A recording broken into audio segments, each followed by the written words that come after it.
Hello, welcome to another edition of What the Papers Are Saying. My name is Vivian Lokko. We'll bring you the top stories for the week in a bit. I'll give you an idea of what the stories are and who I will be discussing these stories with. Stay with us, don't go away. So quite a number of things made headlines this week. One continuing to make some headlines. The first of today, we had the president speak on the state of the nation, addressing the nation through Parliament. We'll bring you what transpired at that program today. But prior to that, other stories made some headways, including the demolition of some companies at the Trade Fair company. Those companies that were demolished, obviously not happy with that development. The back and forth with management of Trade Fair over whether it should have been demolished or not. We'll be talking about that story. Also, the Togoland, the secession group, Western Togoland, again in the news. Some of them have been arrested, we're told, about 21 of them in the Volta region. We'll be talking about that issue as well.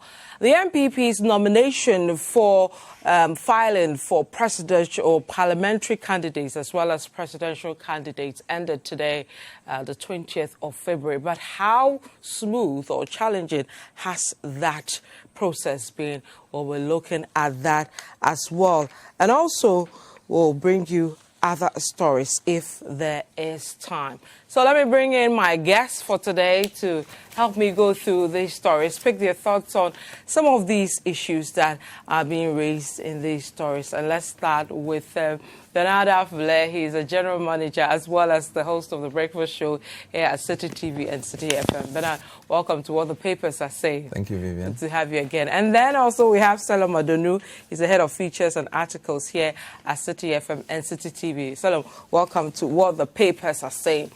So let's start with the state of the nation, obviously, the big one for today, and I'm sure the discussion on that will continue tomorrow and all that.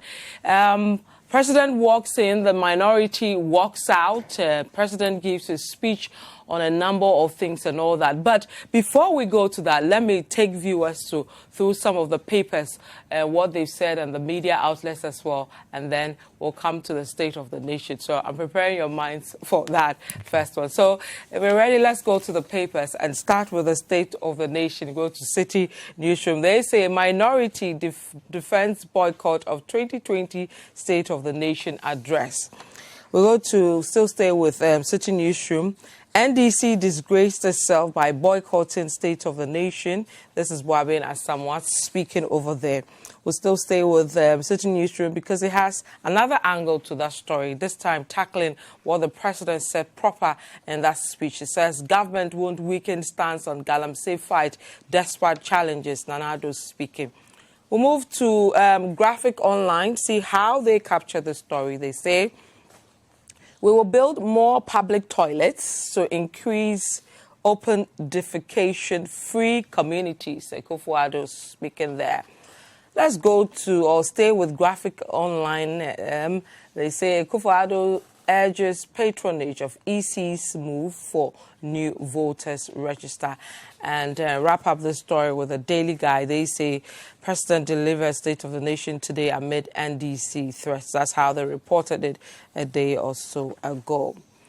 We go to the Trade Fair demolition and start with Citi Newsroom again because it says minority wants Minister of Trade summoned over demolition exercise at Trade Fair. The new crusading guide, government under fire over Trade Fair demolition, but Ghana Trade Fair Company Limited says process was fair. Back to Citi Newsroom, Raymond Archer's factory wasn't targeted. 27 other structures affected. That's management of Trade Fair speaking. Daily Statesman, no political witch hunt in demolition exercise. Ghana Trade Fair Company debunks claims. Citi Newsroom, we didn't demolish structures for partisan reasons. Trade Fair Company. And then move to the inform and wrap up there. Government shatters livelihoods, destroys businesses at Trade Fair for political reasons. We go to the suspected successionists that were arrested this week go to Citi Newsroom. Soldiers storm alleged separatist training camp, arrest 21 suspects. The final says soldiers seized 20 persons at suspected secessionist training camp. Back to Citi Newsroom, security consultant calls for dialogue between government separatist group. The Herald says huge doubt over government and national security's secessionist story. Daily Graphic, 21 suspected Western Togoland secessionists rounded up. Back to Citi Newsroom, petition UN over independence of Western Togoland security analysts to group. Ghanaian Times, 21 secessionists nabbed as military swoop on hideout at Doje. And then we'll wrap up with that story with a new crusading guide. They say army grabs 21 separatist soldiers at training camp. Let's end with the MPP primaries and matters arising. Citi Newsroom, MPP primaries, Akufo-Addo files nomination forms for second-term bid. Still at Citi Newsroom, MPP primaries, Adansia Sokwa aspirant disgusted by supporters' assault on constituency secretary. The new crusading guide, Mike Okwe Jr. poised for Dome Kwabenya seat as he submits nomination forms. Citi Newsroom, MPP primaries, Che Mensah Bonso's contender gives up on contest. Daily Statesman 2 set to battle it out in Suhum MPP primaries. We wrap up on the MPP primaries with a new crusading guide. They say Asante Mampong thrown into a static mood as Francis Adainimo picks nomination form.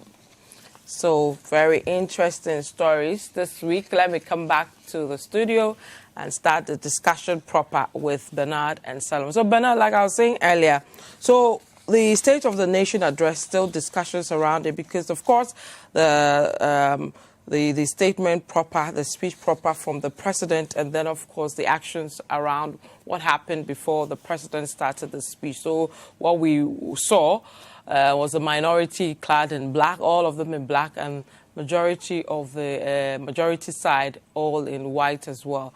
But prior to the president starting his speech, after he came and sat down, the minority walked out singing some parts of the national anthem. Whilst they were going, the majority chanted away and all that. So after that, the minority held a press conference and then explained why they decided to boycott the State of the Nation address. They say they boycotted in protest of threats against the country's democracy. Now, the minority leader, Haruna Idrisu, who addressed the press, said because government has refused to implement recommendations made by the Emil Short Commission on the Ayawaso West Wogon by election violence, alleged interference in activities of the Electoral Commission in the compilation of a new voters register, and the perceived attack of businesses owned by NDC members, it decided to go ahead with that move. Justified move in what they did with the reasons they are given,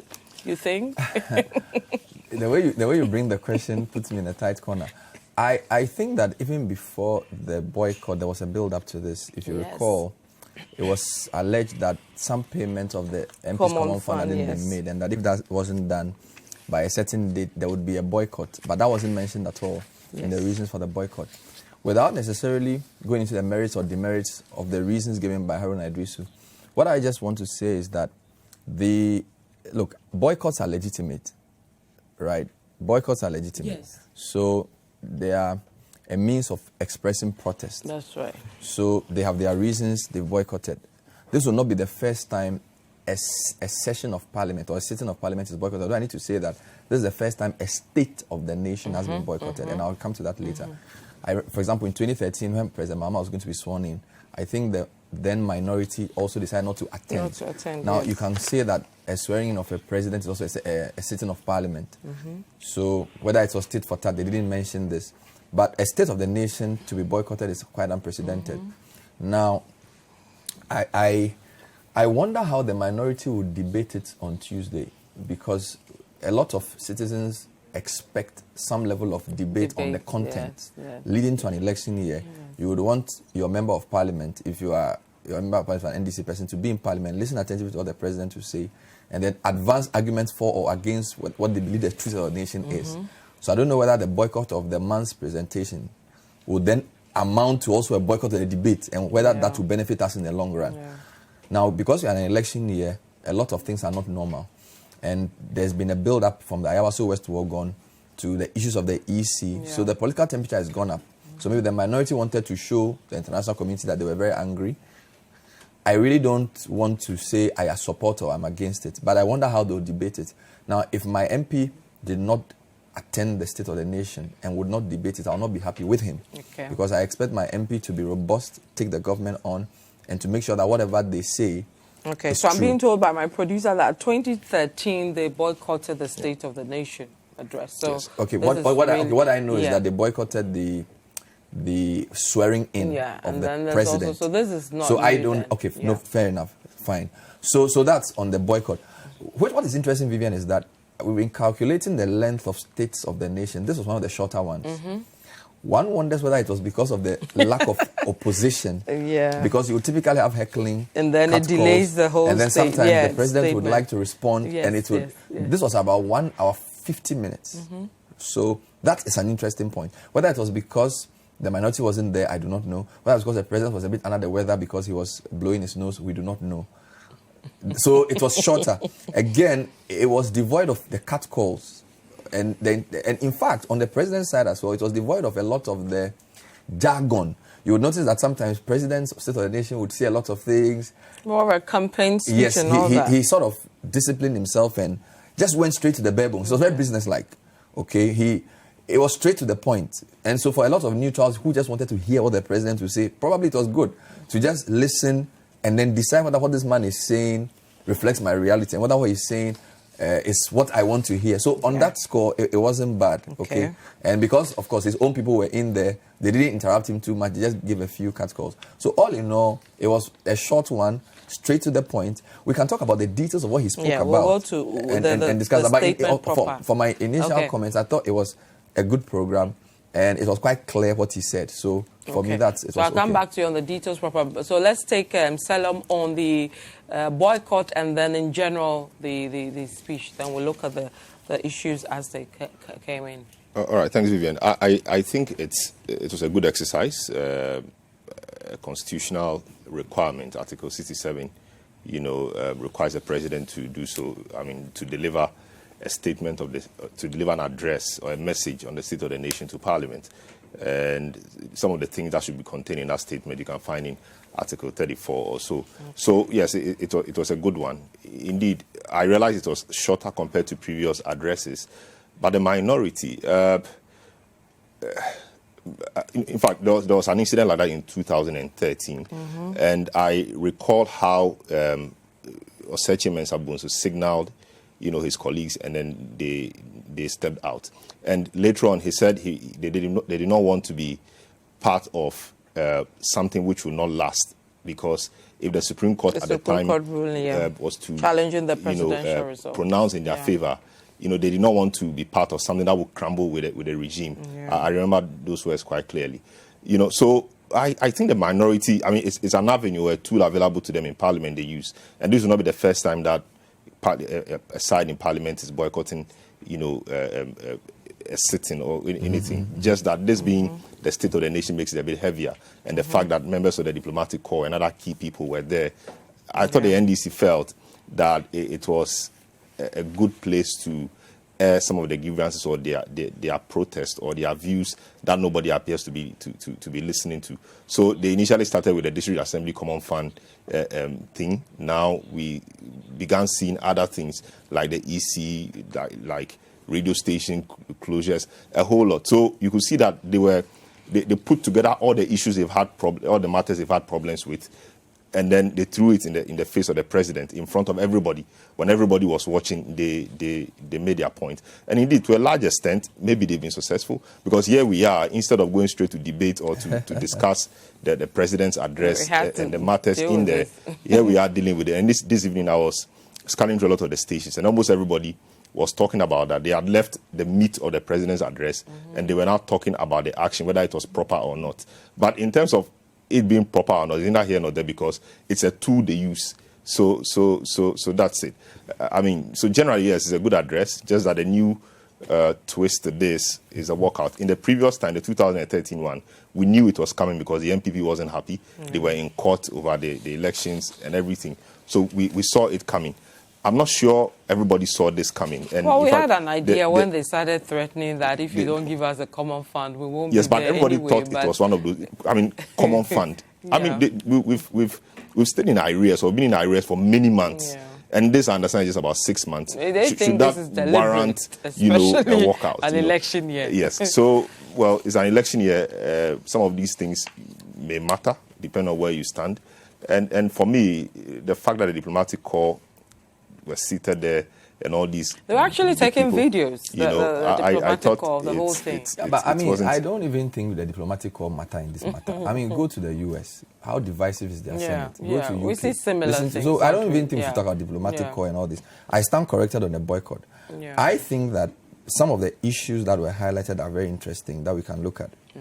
For example, if Selorm has finished with his so generally, yes, then yes, we can go there. I think we should start with the issue of Galamsey, especially because it's something we've been championing for a while, and we've been waiting for the president to make a pronouncement on the recent developments of Galamsey. Yeah. And he spoke today, first of all, admitting that, yes, indeed, some excavators were missing, saying that people will not be shielded, and also saying that really the war hasn't been lost and all that, which I don't agree. But were you satisfied with what he said about the Galamsey thing? I was intrigued by the fact that was the second thing he spoke about. So originally he spoke about the year of return, just to give some positive vibe to the whole before thing, addressing the elephant in the room.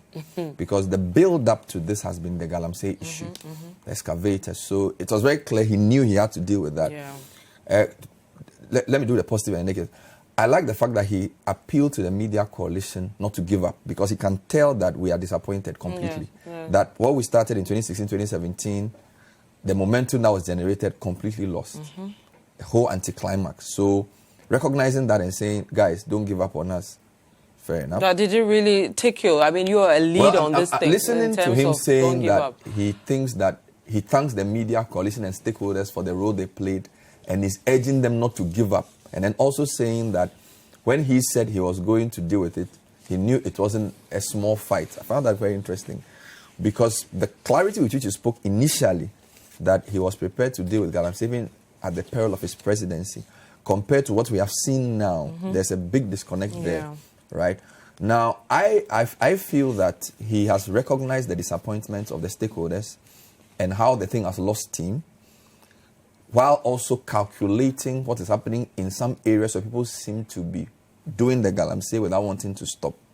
So, sort of playing it safe. And then also saying that there have been some successes and all of this.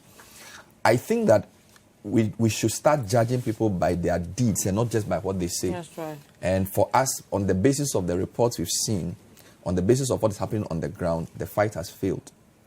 Admitting that it's a long-term fight is true.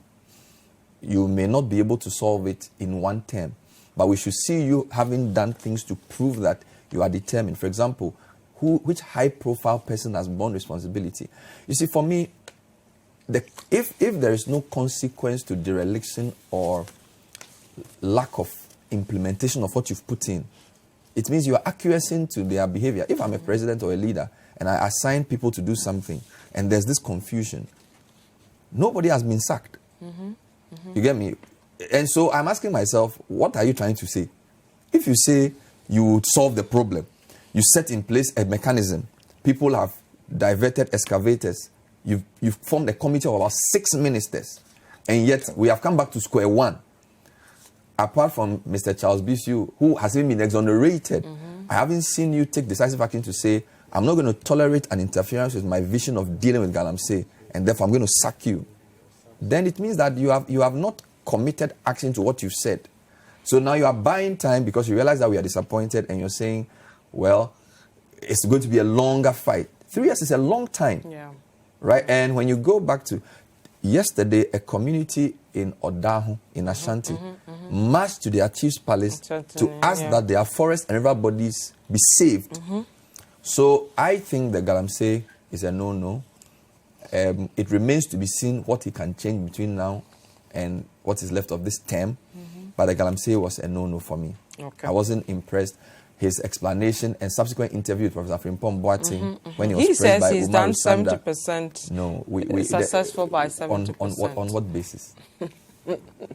Why do we just allocate numbers? On what basis? He was asked how many excavators are lost. He said that he's going to wait for the investigators to come up with the information. So I don't think so. Okay. On the Galamsey, no. No, not impressed. Selorm, impressed? No, not exactly. I mean, I think what the president sought to do was to allay the fears of people who have been disappointed in his handling of the matter and how his team has handled this. Indeed, when the campaign started, almost everybody was on board. Everybody saw the importance of dealing with this menace called Galamsey. And so everybody supported it. At least a lot of people supported it. The media, everybody was on board, and we all sang, with one voice, condemning the practice and supported government to go after them. Only to realize that some of the things that we were expecting to be done were not done, and they were going back on their words. The president, in those times, said he was prepared to put his presidency on the line. I'm not sure he can say so again today. He may say it, but he may not mean it. And so what does it mean? Does it mean that at the time he was speaking, he did not know the extent of the problem, or he was just saying to make a good soundbite? I don't know. But when you look at the problem itself, so for example, he says 12,000 shaftans or so, chamfans have been seized.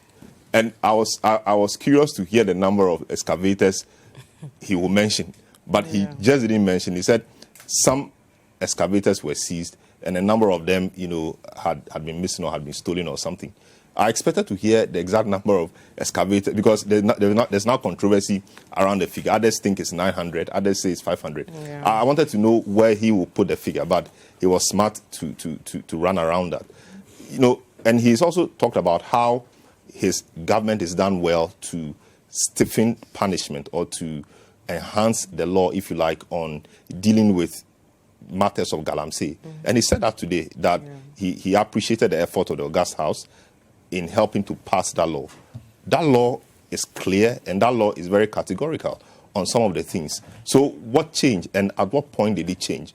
The law prescribes one thing, and when it is time for you to do the needful, you decide to do it your own way. That is not correct. So, for example, this amended law says that where a person is arrested for an offense, in respect of these matters, any equipment used in or associated with the commission of the offense and any product derived from the commission of the offense shall, regardless of the ownership of the equipment or product, be seized and kept in the custody of the police. Where were the excavators kept in this case? Were they kept somewhere, or they were kept in the custody of the police? And the custody of the police does not necessarily mean they should be kept at the police station.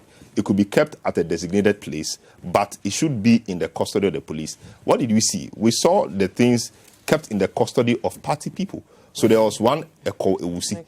Who was? Is he a policeman? He was made to head a team that was supposed to. No, the law is clear. Is he a policeman? I don't know. Take care of these excavators. He is not a policeman. Certainly not. So on what basis was he kept, or was he made to be in charge of these seized excavators? That is purely against what the law has said. Nobody is telling us anything about this. All we are hearing is that the matter is being investigated. And we know the history of such investigations in this country. They will start something, and in the end, either something else will come and take our attention and we'll move on as normal, or somebody somewhere will come and claim and say that because of ABC, they did not find this against him. That is the risk we face. So until some of these things are properly dealt with, I don't think the president should expect the kind of effort that everybody put in to ensure that this fight was won. Unfortunately, we are not at a place that we can say we've won the fight.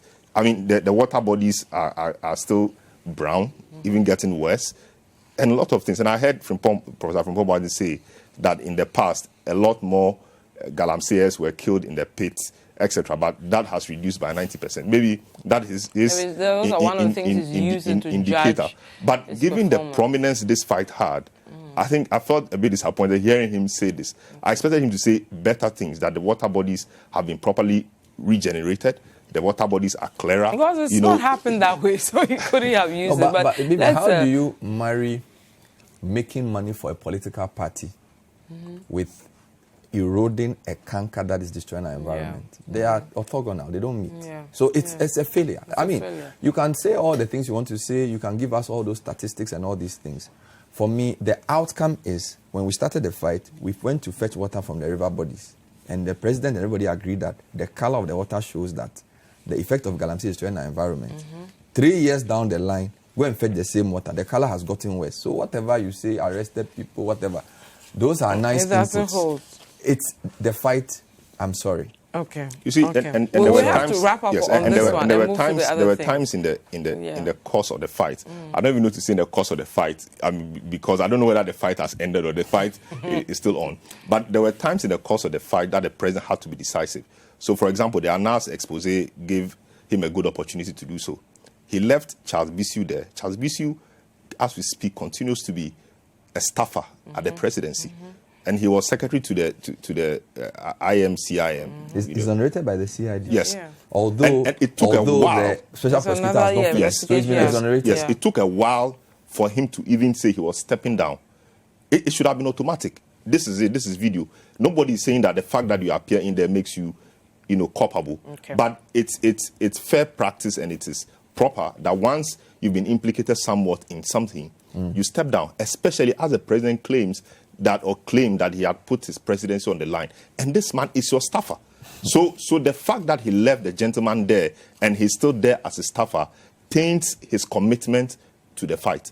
I think if he thinks about this, he will realize the anger and disappointment Ghanaians have had on this matter. Okay. We have a minute or two to wrap up on this. What else caught your attention on the state of the nation? But we also need to be clear that, look, the guy, Anas, did the work. The CID say they've exonerated him.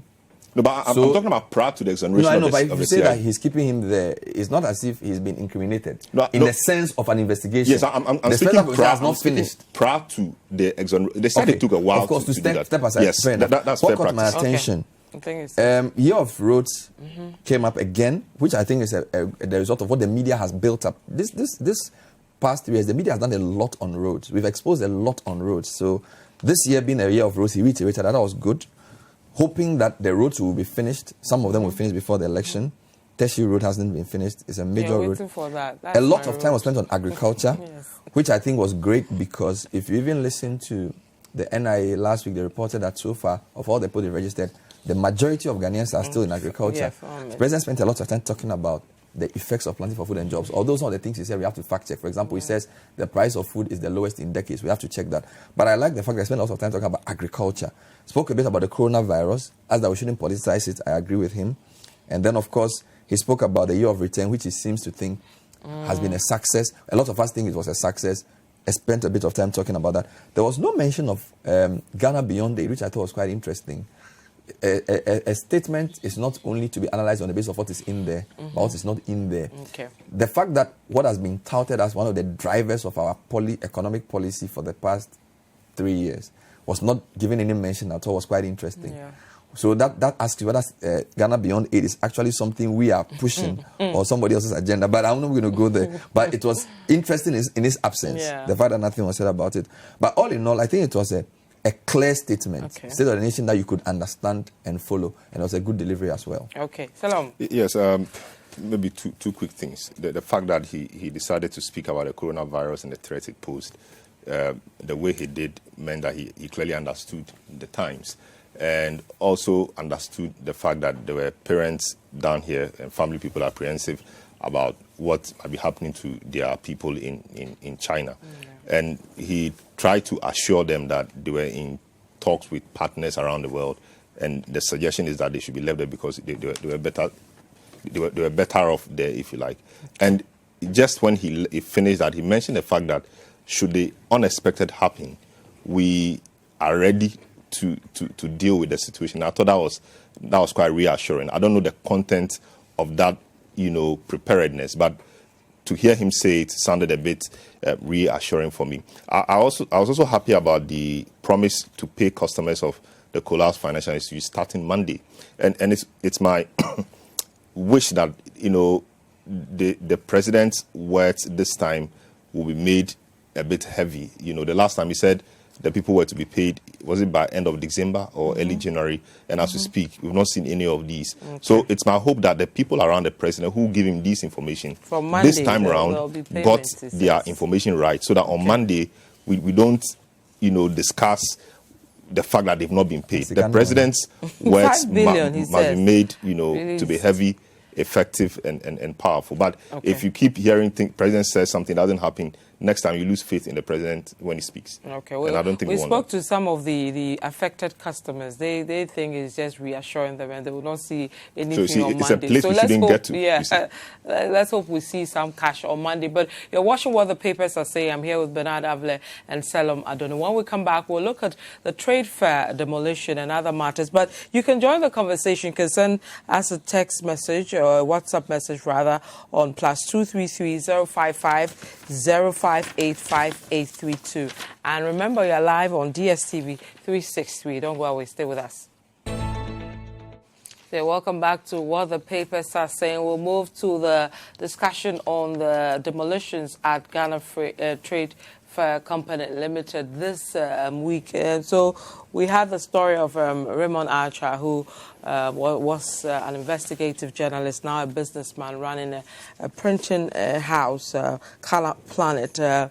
He and some other, about 20 other companies saw their structures pulled down following the redevelopment project of the Ghana Trade Fair Company Limited. That action hasn't gone well with some, including those who are affected. We have the minority, for example, saying that they intend to summon the trade minister to parliament to answer questions on that. The NDC has released a statement condemning the issue, and those affected have spoken, saying the matter was still in court. They appealed it, and it's still in court and all that. So a bit of back and forth over this issue. Bernard, what are your thoughts about this one? I think it's unfortunate the way it ended, because I know a bit of background to this. I know that the tenants and the trade fair had been engaging on this for a while. I know that also the matter had ended up in court, and the trade fair tell us that they did the demolition after having secured clearance from a court. Yeah. Although the tenants say that they had managed to go back to court too. They had gone to appeal what the trade fair had received, and also had served the trade fair with an injunction for the demolition, so that they were hoping that the trade fair would respect that. Now, for me, it's not just what is done, but the message is sent. Okay, since I haven't read the full details of the facts, I can't make a comment on the legality or otherwise of demolition. But the style of the demolition and the message is sent is what I'll comment on. So, for example, I interviewed one of the women whose companies was demolished. And what she claims is that even after her building was pulled down, they destroyed the things which were in the building, suggesting to her that they really just wanted to teach her some sort of lesson. So for her, that tells you that this is simply beyond wanting to do redevelopment. Okay, that's one.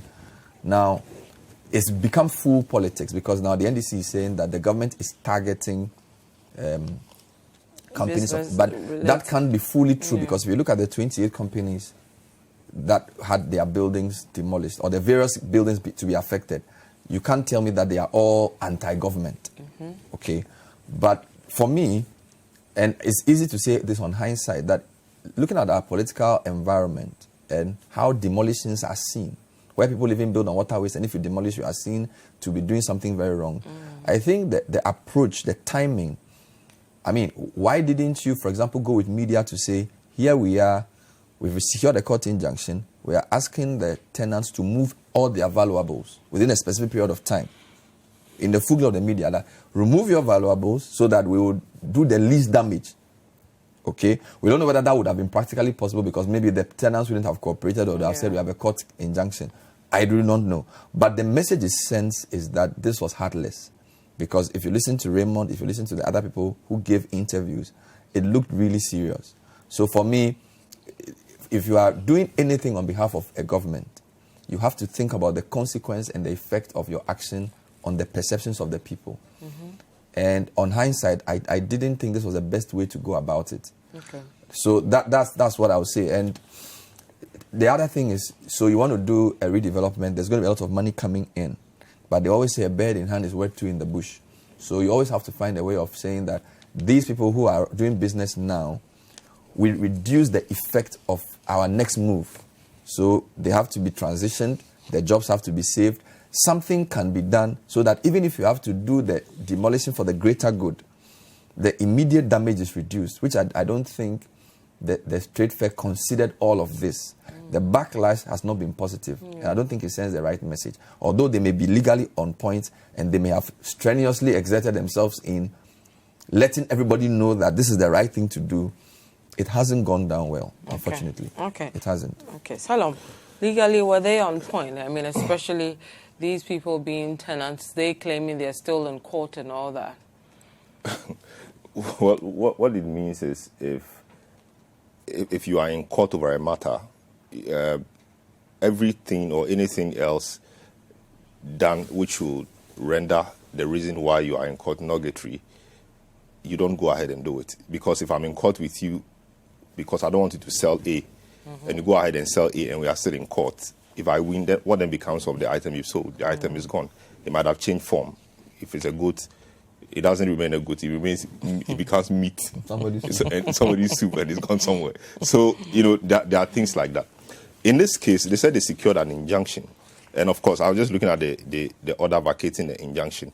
And if I could just read portions of it, the order, the vacation order, okay, so it is my considered view that since the plaintiffs or respondents are not seeking for title to the land, but rather compensation, general damages, and an order compelling the applicant to consider them as part of future development of the Ghana Trade Fair site by the defendant, it will be fair and convenient to vacate the injunction order, which I accordingly vacate for the government to go ahead with the facelift of the trade fair site for the betterment of the nation, as well as the plaintiffs. Should they be able to prove their relief A. And relief A. So this is the February 12th one. Yeah, this is a February 12th. Wednesday. Yeah, so it was based on this. The Wednesday. On the Sunday. Leading to that. Yes. So the injunction was brought. The injunction order was stopping them from evicting the people. So my point is, eviction and demolition are not the same. If you evict me from a place, it doesn't mean you demolish my place.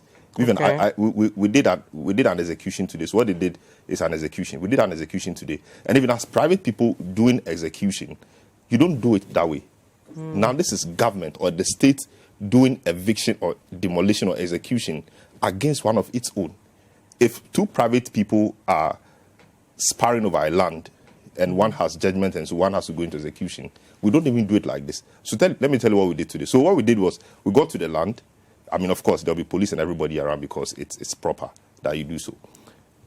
We went there very early because we wanted to meet the people in the house. We didn't want to go while they were not there. Okay. So we went, met the people, told them what it was. We had given them notice already. They had to move, and we stood there with the police. They moved their things out of the places. So we don't just go ahead and demolish the place. Even if the people are refusing to move, what you do is to try and strip the building of its beauty. Well, so they for claim example, that's what they were trying to do, take off the roof and the walls. That's in their defense. Yes. So, but we didn't see that. Yeah. In taking off the roof or maybe removing the windows and everything, just to strip the building of its beauty and everything. You don't demolish the place and destroy machines and spoil somebody's business like that. Now, understand about, Ramon Archer, who has become the focal point in this, fortunately or unfortunately, said he's invested over $10 million in this, and he had about 120 workers. Yeah. So now what happens to all these people? So I don't think it is, it's actually a sad event, and also has generated a lot of bad press for the trade fair company. I don't think this is what they need at this time. At this time, they should actually rally everybody around so we see what they want to do than showing us this. And to move to the place at night or midnight with national security elements or whoever, I think was so unfortunate. What was the point in going there in the night? Why did you go there in the night? Because if you're doing execution, you go with the police anyway, and you claim you have a court order. But usually our demolitions are done at dawn. I don't know whether there's a reason for I don't know if you've noticed that. It's because they want to meet the people. Okay. So if you go at the time the people are not there. Normally this is a company, when they are meeting squatters, etc. Yeah. They go at the time they are there. Yeah. So that they, if they have anything to salvage, they do that quickly. Yeah. That's why when you see them on TV, while they are demolished, others are running around picking their things. Yeah. You don't go there at the time they are not there. What did you hope to achieve? To destroy the person's business, or you just wanted the police for your business? It is not proper. I think so if indeed they serve them, a stay of execution order. So stay of execution. So the High Court, presided over by Justice Yate, vacated the order. They went to the court again to seek, or they now filed a stay of execution motion or an order seeking stay of execution. If they claim they served that on the trade fair said they've not been served. They've said yes. And if indeed they were served, then I think they've been in contempt of the court. And they should pick this matter up and let's see what the court does. Reading the order from Justice Yate, I don't think Justice Yate told them to go and demolish. And you see, the courts are very slow in giving demolition orders. That is why before you demolish, you must go through even the assembly and a lot of places. So you don't get this on 12 and 2-3 days later, you are going to demolish somebody's business. It is not right. It is not done. Okay. It sends very wrong signals to everybody else. Okay. All right. Let's move to another interesting one. The suspected secessionist guys, 21 of them arrested somewhere in a forest in the Volta region this week as well. Vivian, the secession story is running concurrently with the plot to destabilize the country story. That's right. So I usually like to take them together, and it's this. Look, I do not doubt that there are elements that do not like the arrangement we have, and that they want to overturn that arrangement. But if you're being from the Volta region, this will not be the first time you would hear people talk about the plebiscite and what it means for the region and whether there has to be some other conversation about whether I want to be part of Ghana. Okay. But I doubt if any serious Voltarian has considered leaving Ghana for it to gain any type of momentum. My point is that this is we've people say this. You hear people in the region discuss this, and it's dismissed. So it's very surprising that it's attained, the national prominence is attained, and I don't know why. I mean, I'm saying that it's.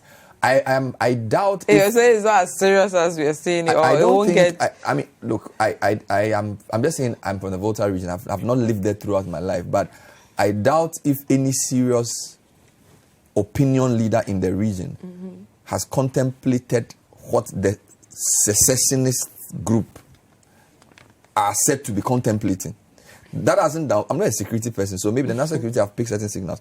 When I listened to the commander who led the operation speaking to the media, it was very clear he didn't have certain answers. So he just said, we should ask the people they were doing there. And when he was probed further, he didn't answer any more questions. And now when we interviewed the people who were, or when Anas interviewed 2 of the people, they said they were coming there because they were told they were coming to be recruited for police and army. And they actually paid money. 800 or 900 between now, the two. An unemployed person paying 800 cedis to go and become part of an army to destabilize the country. It didn't add up to me. Probably they were deceived to go there. And we need to look at how these people, some came from Dodowa and all these places, were made to believe that they were going to be trained to become soldiers or police. I don't know whether in Ghana or another country. The whole thing is... But I think that, and I'm sure you'll deal with this later on, we should look at this from various angles, that while not downplaying the importance of maintaining the security of the state, we should also not over-escalate something that is not really a big issue for whatever reason. Right? So we should be very fair-minded in dealing with an issue that is at the heart of our nation's security, right? And whatever we are doing in terms of arresting people, we should be very clear where it is leading, and it should be based on sound evidence, not on hearsay or suppositions. So I hope because the information is scanty from throughout the whole issue of instability and secession, the information that we are given is not. A radio station was closed down because they were supposedly promoting this agenda. So clearly, there are people who are pushing this agenda who have to be stopped. But I just hope that the government is measured, yet decisive, right? In leading, you need that balance. To be measured because you don't want to cause unnecessary damage, yet you don't also want to dither on an issue when you realize there's a clear and present danger. Which is why it is important for government to have our trust in what they are doing. And that's why they have to move on the basis of sound evidence, not on the basis of hearsay or suppositions. Okay. This is all I'll say on this matter. Okay. Selorm. Well, the so-called secessionists, I think it was, when I heard a story, it was quite strange for me because the guys journalists spoke to did not appear to know what was going on. I mean, they said they were promised jobs and they were brought to the place. And the manner in which they were taken to the place was even more, terrifying. So they were to meet some people at 11 p.m., carry them on motor, travel from Juja to some other village in the bush somewhere. I mean, very funny thing. And so unemployed people wanting jobs, paying 800 cedis to be recruited to join a secessionist militia or so-called army. I mean, militia. It doesn't really add up to me. I think there was something really happening, and indeed, information is scanty, so one is able to tell exactly what the situation is. I think it will be important in the coming days or weeks for the military. I'm sure they are investigating, speaking to the people, to come out and tell us exactly what the case is. That said, any attempt to destabilize the country is wrong, and the security agencies will be right in taking an action once it is fair to ensure that the country's security remains, remains good, the situation remains stable, and anybody who attempts to do anything to hurt the integrity of our boundaries or the integrity of the country in terms of unity and everything is dealt with according to law. So I have no sympathy for any group of people who will seek to destabilize the country. The security agencies should go after them and ensure that they are punished. Only that they must be fair in doing so. Okay, we'll take a quick break. When we come back, we'll wrap up on the NPP primaries, the parliamentary opening of nominations for the parliamentary primary. Stay with us as what the papers are saying. Welcome back to what the papers are saying. We'll go to our final topic to do with the NPP, the nomination. Quite some interesting incidents we are seeing, especially in the Ashanti region, to do with some old guards not wanting to be contested, some being refused forms from other parts and all that. What you spoke to Mr. Pine earlier today, and he was trying to give you some reasons. So Mr. Samuel Pine is the secretary of Ashanti. He's basically saying that apart from Asante Mampong and Katie Amon's place, he didn't think that the reports of violence were that widespread. But the videos we saw were quite serious. Party supporters fighting. I think there are three key issues here. Whether the party is being consistent in applying its own rules over allowing people to contest. I mean, 2 days ago, I interviewed the general secretary of the party who had to now say that those who were being denied the forms in the constituency should come to Accra. And I thought that was, I mean, if party executives are breaking the law in the region, why do you now say that, yes, they should, your solution is that people should come to Accra for the form? Now, and so my question to Sampine today is, if you refuse me the form in the constituency, should I come to Accra and pick it and then submit it to who? That's number one. Number two, the whole process around elections internally need to be opened up to reduce the influence of money unduly. Those are the two things I would say. Okay, Selorm, time is up. You have 30 seconds. I think in this era of digitization and making a lot of things electronic, I think parties must now consider putting their nomination forms and those forms online so that you print, you fill, and then you submit somewhere. Of course, I know in filing or submitting, you can even have some of the issues. Some of the things we've seen across the country are not correct. And I don't even get this notion about people wanting or saying they should not be contested. I don't even understand. Why shouldn't you be contested? If you think you're doing a good job, I mean, let the people decide.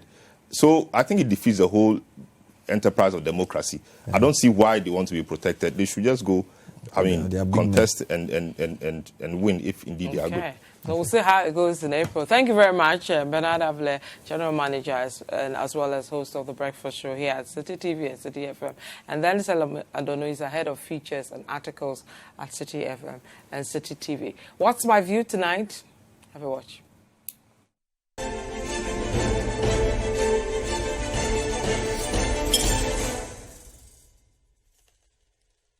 So we woke up on Monday, January 17th, only to be told of a midnight military operation in Georgia in the Volta region, which led to the arrest of 21 people purportedly being trained as militia for the separatist Homeland Study Group Foundation.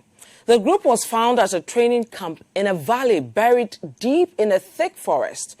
My view tonight is not about the separatist movement and what they were supposedly doing in the forest. I must be clear that anybody who seeks to destabilize the state, according to our laws, commits a felony and must be punished as prescribed. All the 21 currently in the custody of the security agencies are young people with an average age of about 23. Some of them who spoke to the media after the military raid claim they are unemployed and were told of an employment opportunity in the security services and made to pay between 800 and 900 cities to qualify. In a country where majority of our citizens are young people and where unemployment remains a huge problem, no matter how it's massaged, this must concern us. Now, recent figures from the National Identification Authority, NIA, for example, as it continues to compile data, show that students and unemployed people are among the top 4 groups registered in terms of numbers. What this suggests is a ticking time bomb if we do not rethink our job creation model.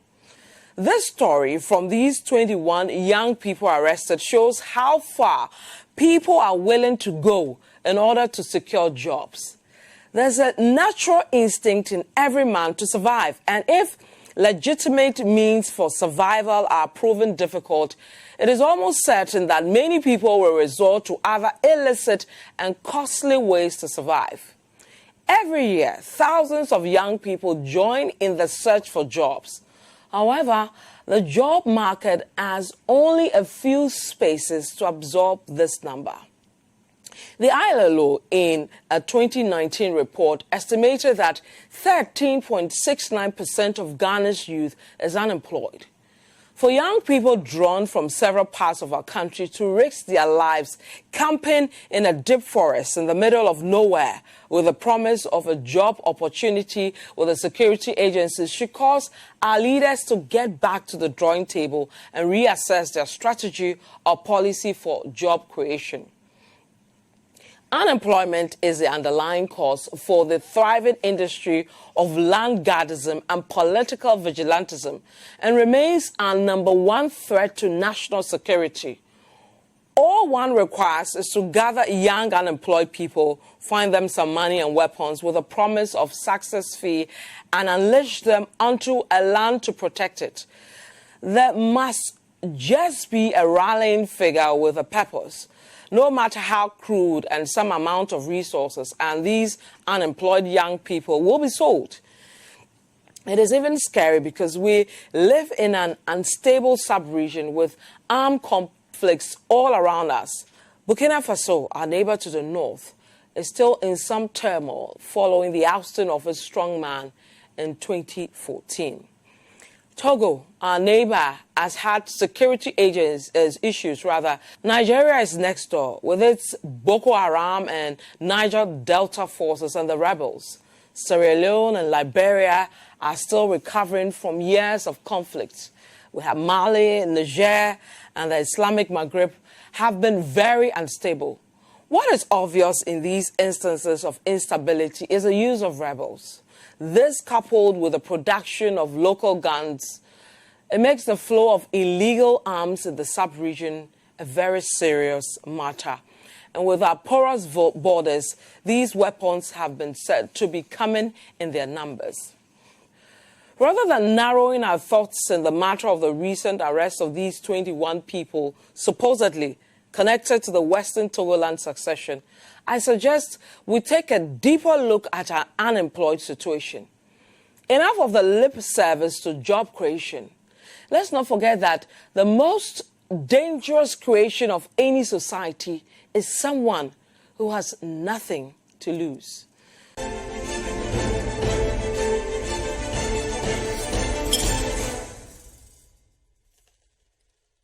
This has been Vivian's View. My name is Vivian Lokko. Thank you for watching What the Papers Are Saying. Goodbye.